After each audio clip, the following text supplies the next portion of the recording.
we're gonna make sure that you have everything you need to start your next recording. And so we've got several things laid out on the table here.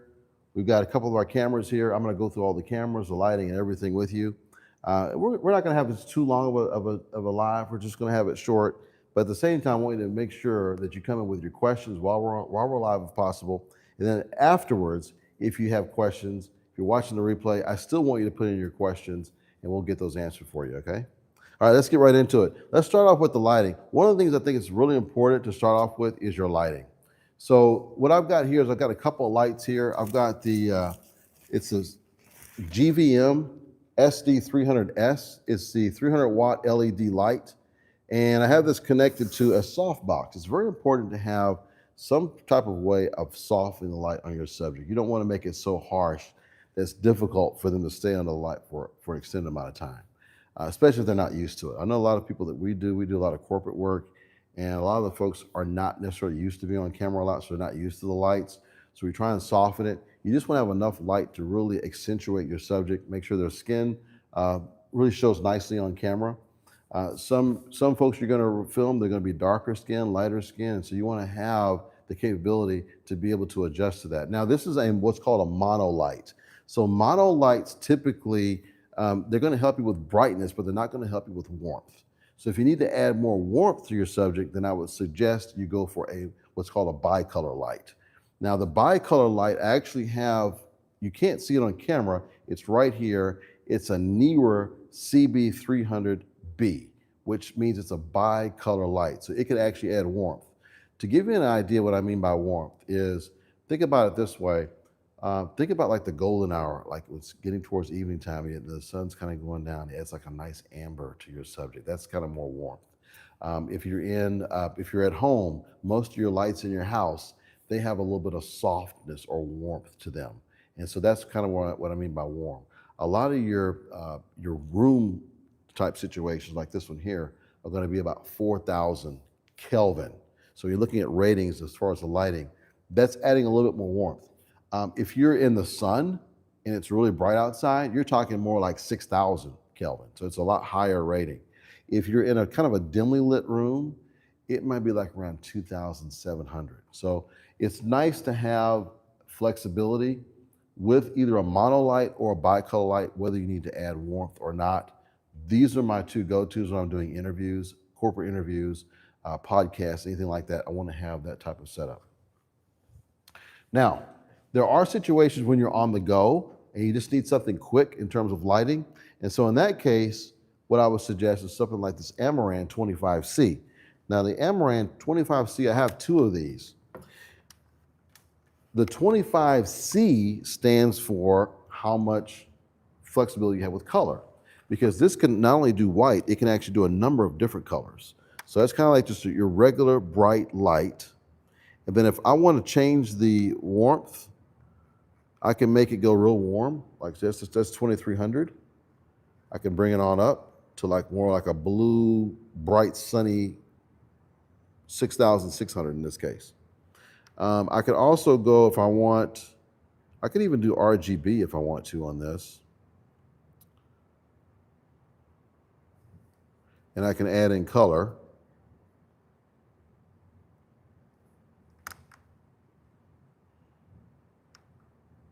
So if I want to add different types of colors, I can do that here too. I can do like a green.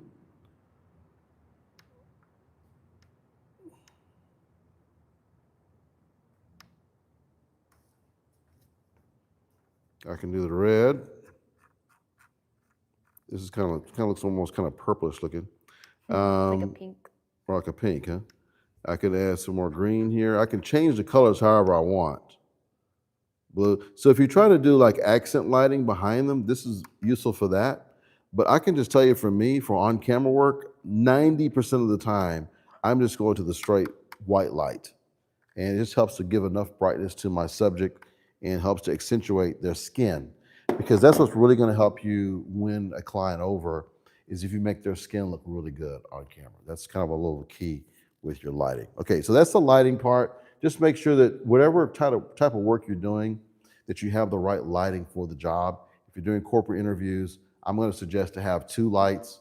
One is like your key light, and then another one is more of an accent light. You do want to have some shadow, so you don't want to cover both sides, just to kind of add more of a dramatic appeal to your interviews.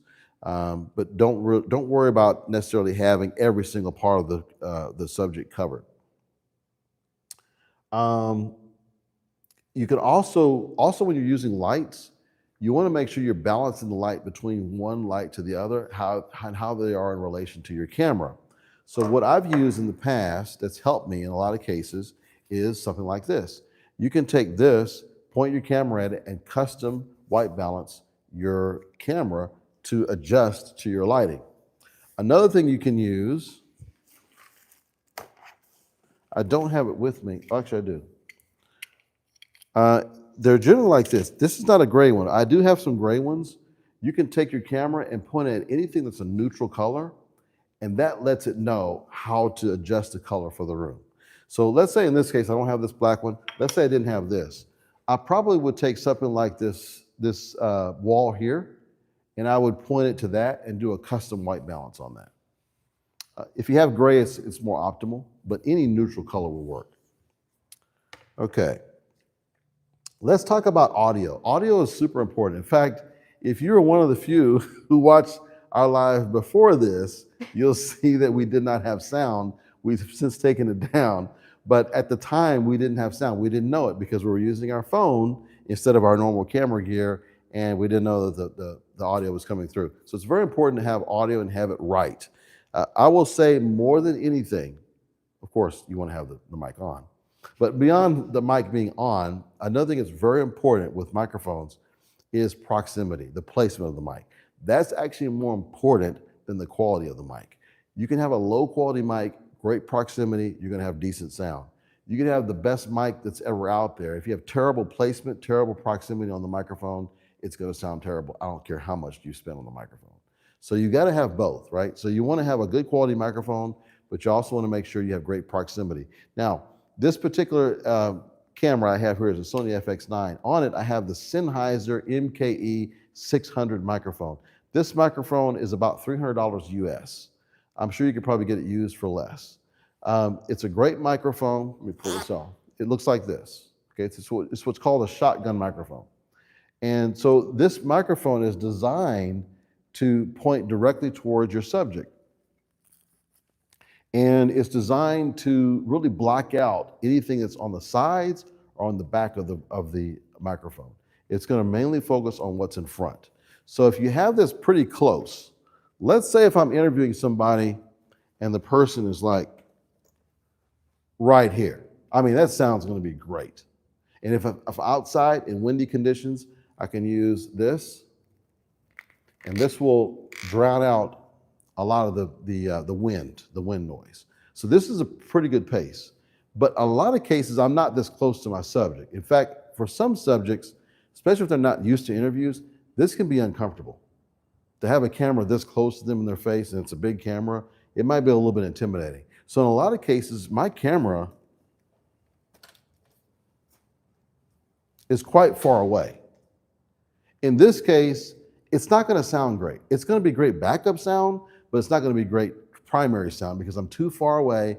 It's going to be catching the echoes from the room. It's going to be catching maybe a little bit of the air conditioner. It's just not going to sound good, okay? So keep that in mind that it depends on proximity, how close you are to the mic. Now, what do we do as videographers or filmmakers to combat that? Well, in a lot of cases, you got a couple of different choices. If you're like me and it's only one or two on set, you're probably going to want to use a wireless microphone. So the wireless microphones I like to use, the one I have on right now is the Hollyland M2S. And actually Amanda, who's going to be asking a couple of questions here in a moment, she has one of those microphones on as well. In fact, Amanda, why don't you say hi to everybody? Hello, hello. There we go, see, okay. So we both have the same microphone on. It's running right through the camera. So that's this particular microphone here. There's another one I like to use. My clients love this one as well. This is a clip-on. This one here, instead of a clip-on, this uses a magnet, and it's a very high-powered magnet. It's almost just like, it's like a large button. So you can really hide this pretty well. You can put this behind the clothing. It doesn't have to be in front of the clothing. And it has, just like the one I have on, it has a noise cancellation feature. So whenever this is blue, that means it catches pretty much everything in the room. But if I press this, it's going to turn green. It's not turning green right now because I don't have it plugged in, but it's going to turn green. And when it turns green, that lets me know the noise cancellation is on. And so in a lot of cases, you want to have that, especially if you're in a crowded area. Let's say I've done some interviews where we're in the middle of a conference and there's people milling around in the background. They're able to see those people, but they're drowned out because the noise cancellation is going to focus on your subject first. There are some things that's going to pierce through noise cancellation, like if it's a very loud noise, there's certain noises that it thinks may be a voice, so it wants to actually accentuate that, and so that's a no-no. So you may have to actually have your subject pause during those moments and then start back up once that noise is over. But if you're monitoring with your headphones, you're going to be able to see if it's actually interfering with the sound. Okay, Amanda, you have a question? Yes, out of both your, oh yeah, let me get in the Amanda's gonna frame. come on screen. She works a lot with me, with my production staff when I'm on set. So Amanda, you had a question? Yes, so which of the two microphones do you find yourself using more? Do you feel you use these more and why? Or do you feel like you use this one more and why? Okay, so the answer to your question is, I typically always want to have this on my camera. I want to have this as an option. This particular camera, we're able to actually put in there 2 or 3 sources. So in this case, I'm going to have the Sennheiser hooked to here, and then I'm also going to have the wireless mics going to be right here. Now there have been some cases where I had 3 or 4 people that are going to be talking at the same time. So in that case, I would actually use both of those that I showed earlier. That's a total of 4 microphones. Oh, wow. I would have each one plugged into here, and then I wouldn't use this at all. So it really depends. I would say most all cases I do want to use this.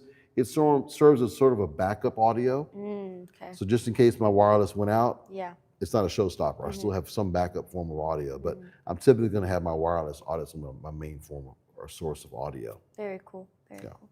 Thank you. Okay, great question. All right, so let's move on to the camera breakdown. I'm going to show you the cameras that I'm working with right now on set generally. These are my 3 go-tos. There is one other camera I'm not going to talk much about, and it's also very good. It's very similar to this camera. It's a Sony FS7. It's the predecessor to this camera. It's a little bit older camera, but it still works really well. I can bring it out on occasion. I don't bring it out as often. This is the Sony FX9. This is a professional camera. It looks quite a bit different from what you would normally see in a typical mirrorless camera like this one here. This is a Sony ZV-E10 Mark II. You may ask, well, what's the difference? Why would I want to spend all this extra money on this camera versus this camera? This camera here costs about $1,000 new without the lens. This one here new was $11,000. So you might wonder, why would this be worth 10 times what this is? Well, when you're doing professional work, in a lot of cases, you need to be on the go and you need to make changes quickly. Clients are not going to have a whole lot of patience for you to make a whole lot of changes on set. And it looks almost like you don't know what you're doing, okay? So with a professional camera, you're gonna have a lot of these things that would typically be in the menu are gonna be right here on the outside of the camera. It's very easy, it's very tactile. And when you run your fingers across this, you can know where the buttons are. So it's hard to even convey how much easier it makes your life when you're on set trying to make adjustments. Another thing with this camera that I can't do on this one is with this control here, I can control a lot of things. Start and stop recording. I can pick who I'm going to focus on in the shot. I can bring up menus in here. I could even do, depending on what lens I have, I could even do a zoom. So there's lots of flexibility I have just right here without even having to go to any of the controls on the side. So that's another thing that's incredibly useful. Another thing that's a difference between this camera and let's say this camera is the sensor size. So the size of the sensor that's capturing the image on this camera is much larger than this one. In fact, this is a 6K sensor. It's very large compared to this one. This is what you call a crop lens, much smaller sensor on this. Don't get me wrong, this still takes great pictures. This still does 4K. It still does 30, 60 frames per second. It's a great camera. But in terms of overall quality, sensitivity to light, this is much better, okay? And as far as the camera goes, what do you think who do you think it's best suited for? Content creators, filmmakers, or more for corporate videos? If I'm doing content creation at home, I have a YouTube channel, I'd probably use something like this. I may step up to an A7R V. I would not be using this. This is something for like if you're doing paid professional work, you're going on site, you're behind the camera and you're filming someone else. But if you're filming yourself, you don't need this type of setup. It's a great question. Okay.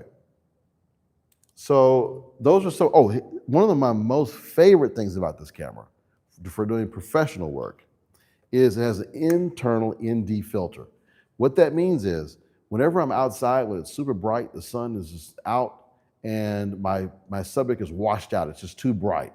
This has an ND filter that will automatically bring down that brightness, but still allow me to leave the lens wide open. I can have the lens wide open at 2.8, 1.4, whatever my lens rating is, and just bring the ND filter to bring the brightness down so I can have a fully open lens, super sharp picture outside, be able to walk inside where it's obviously much darker, and it automatically internally adjusts with the ND filter to the brightness of inside. So it's incredibly helpful in that way. Even during set, there might be some uncontrollable thing where you need to adjust the lighting. It's just something you don't have to think about. It's like it's on autopilot basically when it comes to brightness. So never really have to worry about adjusting the brightness too much with this camera. I think I mentioned this earlier. The fact that you're able to enter in multiple audio sources also gives us an advantage over a lot of the smaller cameras. Some of these cameras, you can buy an extra hot shoe handle that will allow you to do extra audio sources, but it's something you have to pay extra for. It comes with this camera. Also, a lot of professional environments, if you're doing professional work, they work off SDI as well as HDMI, and so this has those connections. So if you are doing work for, let's say, a network, they're going to expect you to have this type of camera. They're not going to hire you if you got one of these cameras. So that's one big thing. So are you doing professional work, or are you doing your own channel? That's probably the biggest thing I would look at in terms of what camera I'm going to buy first. Okay, the next thing we're going to talk about is on a Sony A7R V. This is my B camera, but it has the capability, it has all the things you need in order for this to be your A cam. It is an excellent camera. It actually has an 8K sensor on it, so it's very, very large, very capable sensor.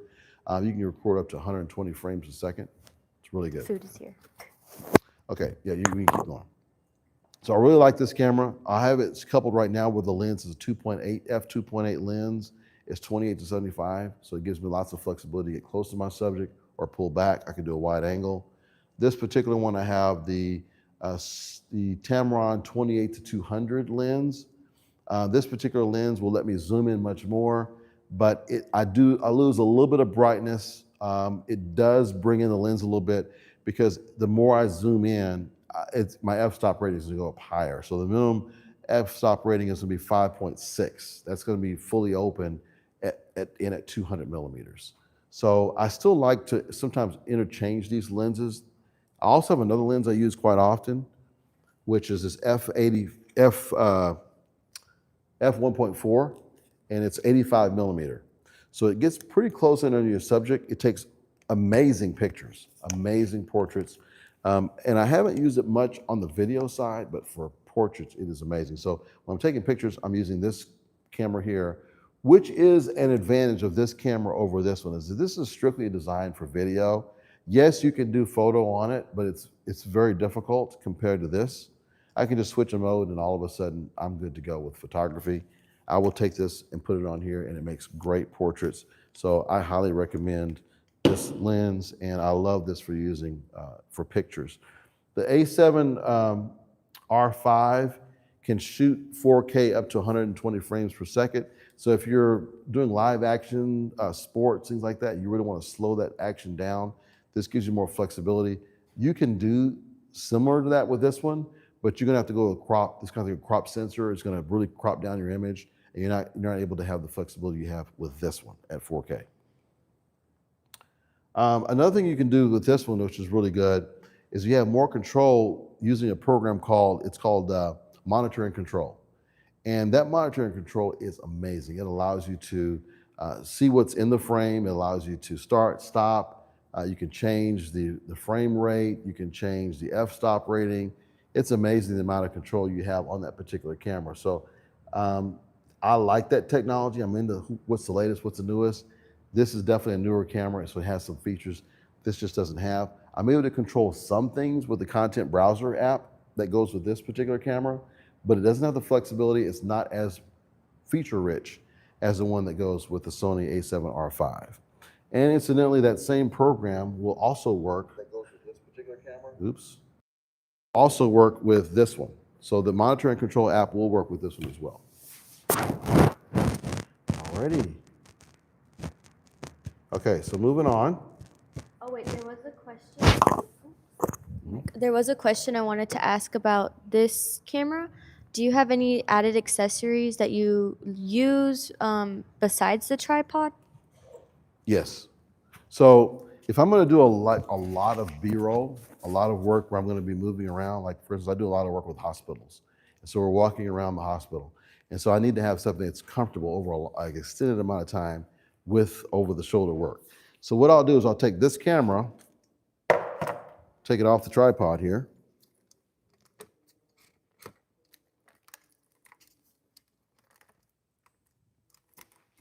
Oh. Also, quick question, is this camera heavy? It depends what you call heavy. And anything that's not that heavy can become heavy depending on how long you have to hold it, okay? So this particular one, if I'm over my shoulder, I'm able to use it for a much longer period of time. And it's somewhat comfortable, not great, but it does have a little bit of a padding right here in the bottom, so I can put it on my shoulder and hold it this way. But I can tell you it's much more comfortable if I have something like this.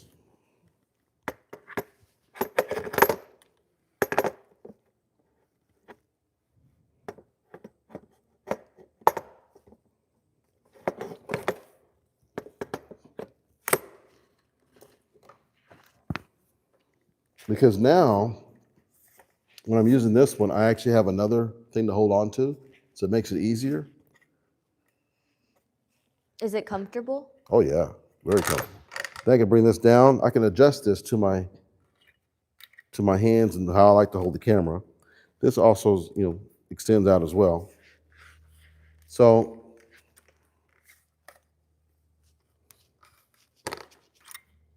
another thing I can do with this particular one here is, let's say this is too short for me. When I'm holding this, it might be too short. So what I may want to do, if I want to, I could take this and screw it onto this. So it gives me that much more extension. In this case, short periods of time, this is probably good. I'll flip this down like this, and it's pretty easy for me to hold this. So this is a lot more easy for me to navigate when I'm doing B-roll. And I can walk with it, and it's pretty decent. The image quality is still going to be pretty good. It's not going to be too bouncy because I do have some level of stabilization built into the camera. And also, I can through post-production software, I can make it even smoother. So this is going to look really great and feel great over a long period of time. I've used this camera like this all day, no problem. Okay, so that's that camera. Now, another thing that's cool about this too, if I just do this and tilt this down, set the camera like that. See, this is easier. Okay, so going back to the Sony A7R V. Ooh. Let me help you with that.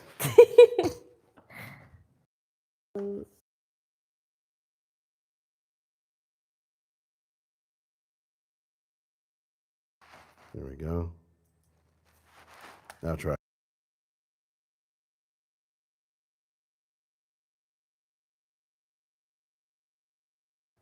All right, very good. All right, so for the Sony A7R V, right now I have it equipped with the 28 to 75 millimeter. It's f2.8, so it brings in a lot of light. And I can do some portrait work with this, and it actually looks pretty good. If I go all the way out to 75 millimeters and I have it at 2.8, it can do a pretty good job. Especially if I have lights like this, my subject will look really good. But if I'm doing portraits, I'm typically going to use this. It's an f1.4, so it brings in more natural light, and the sharpness is incredible on this. But in a lot of cases, this will do. And for video work, it's great, it's superior, because I have more flexibility. I can zoom in or out as I need to during a shot. So it's flexibility you want to have. Right now I have this particular light on here. A lot of cases I find I don't need to use it because the sensor is so big, it's so good, that it doesn't really need much light, much help. So what I'll typically have on this is gonna be either this mic connection, like that, if I'm using, let's say, the Sennheiser mic that we talked about earlier, this mic here. I can set that on top of here, or I can take, we talked about this earlier, the wireless mic. I would have that on here instead, and I would put the wireless mic through here. So in a lot of cases, I'll just use that, and that's plenty for what I need. Now there are some cases where I might need a little bit more.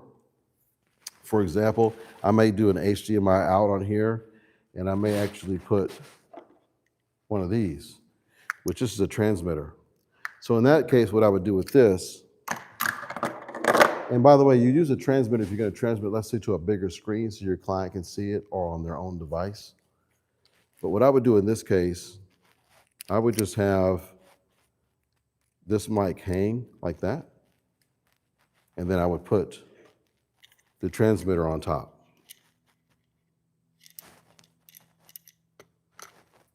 Like that.